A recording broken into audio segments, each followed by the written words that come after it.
Assalamualaikum warahmatullahi wabarakatuh.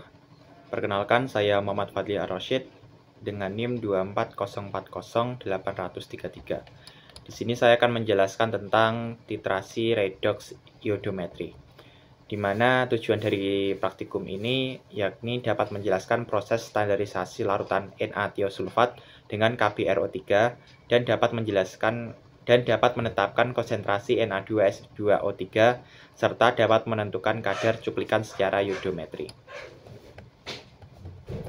Prinsip reaksi redoks di mana iodometri adalah titrasi tidak langsung di mana I2 dibebaskan dari reaksi oksidasi oleh KbRO3 lalu dititrasi dengan Na2S2O3.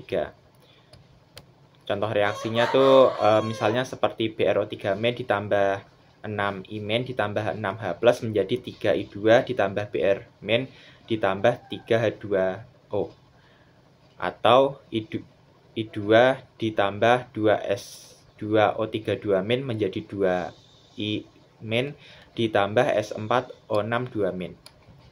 Fungsi larutan I2 yakni sebagai oksidator sekaligus indikator untuk memberi warna coklat.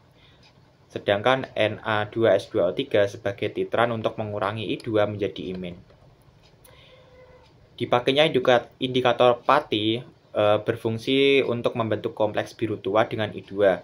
Titik akhir ditandai hilangnya warna biru setelah semua I2 bereaksi.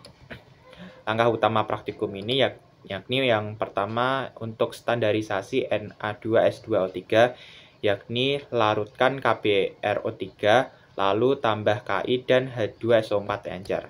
Kemudian titrasi dengan Na2S2O3 hingga kuning pucat, ditambahkan Pati, dilanjutkan hingga biru hilang.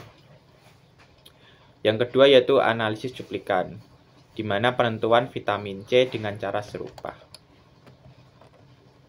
Untuk bahan-bahan yang digunakan yakni KbRO3 sebagai standar primer untuk pembebasan I2, Na2S2O3 sebagai titran utama, larutan Ki sebagai sumber I- untuk menghasilkan I2, Pati sebagai indikator visual yang berwarna coklat, dan H2SO4 sebagai menyediakan suasana asam.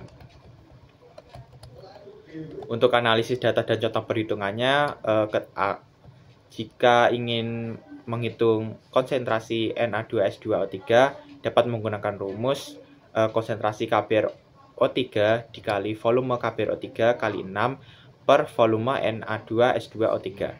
Contohnya, jika 10 ml KbRO3 0,1 m membutuhkan 20 ml larutan Na2S2O3, sehingga untuk mencari konsentrasi Na2S2O3 tinggal mensubstitusikan semua data yang ada, di mana 0,1 dari konsentrasi KbRO3 dikali 10 ml volume KbRO3 dikali 6 per 25 ml dari Na2S2O3, sehingga konsentrasi Na2S2O3 akan didapatkan sebesar 0,24 m.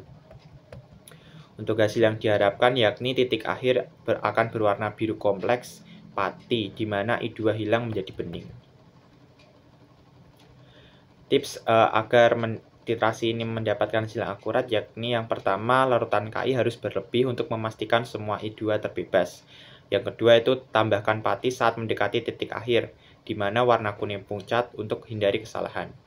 Yang ketiga itu gelas Erlenmeyer dikocok perlahan selama titrasi agar homogen.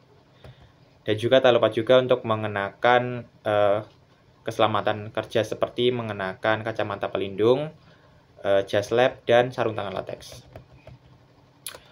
Refleksi pribadi dari saya untuk prosedur yang paling sulit itu untuk mengidentifikasi titik akhir yang tepat di mana perubahan menjadi warna biru. Kesalahan umum yang sering didapatkan mungkin penambahan Pati terlalu awal sehingga mengakibatkan hasil yang tidak akurat. Untuk solusinya sendiri yaitu tambahkan Pati hanya saat larutan sudah kuning pucat. Manfaat dari titrasi redox iodometri ini sendiri yakni pada industri untuk analisis kadar vitamin C, logam Cu, atau bahan oksidan. Kalau di kehidupan sehari-hari sendiri mungkin memahami prinsip antiseptik yakni I2 sebagai disinfektan.